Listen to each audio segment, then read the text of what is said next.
Elon Musk mentioned in his usual humorous way on Twitter that he wants to launch the Texas Institute of Technology and Science.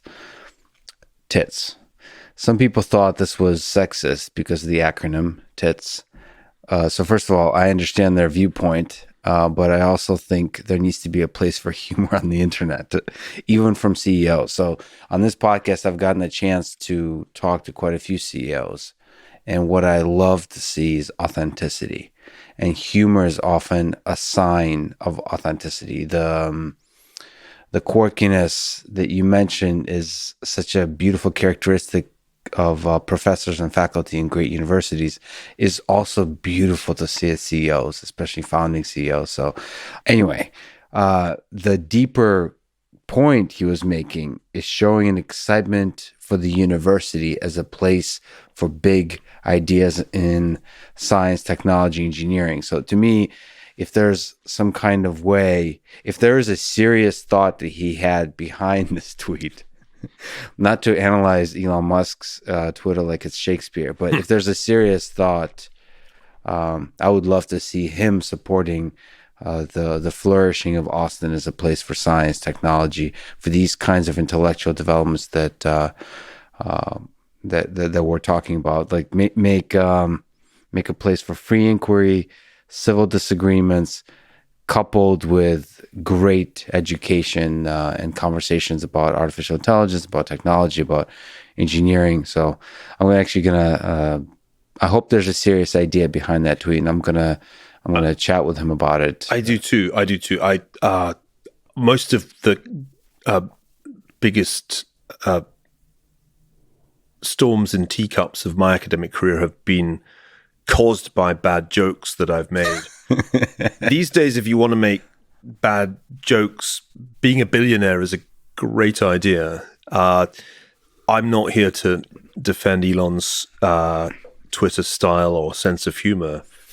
He's not going to be remembered for his tweets, I think.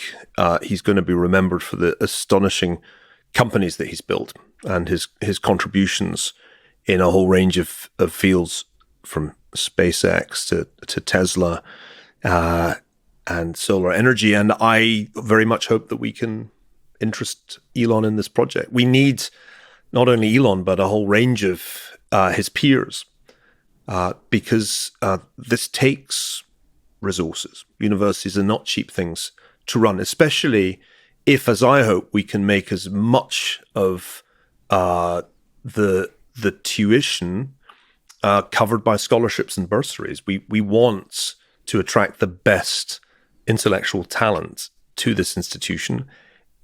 The best intellectual talent is somewhat randomly distributed through society, and some of it is in the bottom quintile of the income distribution, and that makes it hard to get to elite education. So this will take resources.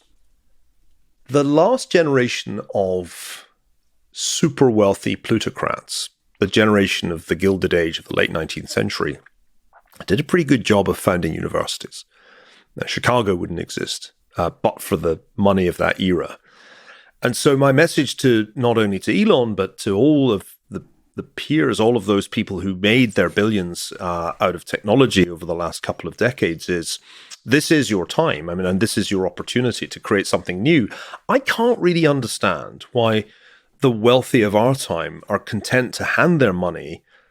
I mean, think of the vast sums Mike Bloomberg recently gave to Johns Hopkins, to his established institutions, when on close inspection, those institutions don't seem to spend the money terribly well. And in fact, one of the mysteries of our time is the lack of due diligence that hard-nosed billionaires seem to do when it comes to philanthropy. So I think there's an opportunity here for this generation of very talented, wealthy people to do what their counterparts did in the late 19th and early 20th century and create some new institutions. And they don't need to put their names on the buildings. They just need to do what the founders of Chicago, University of Chicago did, create something new that will endure. Yeah, MIT is launching a College of Computing, and Steven Schwartzman has given quite a large sum of money, I think in total $1 billion, And as somebody who loves computing, as somebody who loves MIT, I want some accountability for MIT becoming a better institution. And this is once again why I'm excited about University of Austin, because it serves as a beacon. Look, you can create something new, and this is what the great institutions of the future should look like. And Steve Schwartzman is also an innovator. The idea of creating a college on the Tsinghua campus and creating a kind of Rhodes program for students from the Western world to come study in China was Steve's idea. And I was somewhat involved, did some visiting professing there. It taught me that you can create something new in that area of graduate education and quite quickly attract really strong applicants, because the people who finish their 4 years at Harvard or Stanford know that they don't know a lot. And I, having taught a lot of people in that group, know how intellectually dissatisfied they often are at the end of 4 years. Mm-hmm.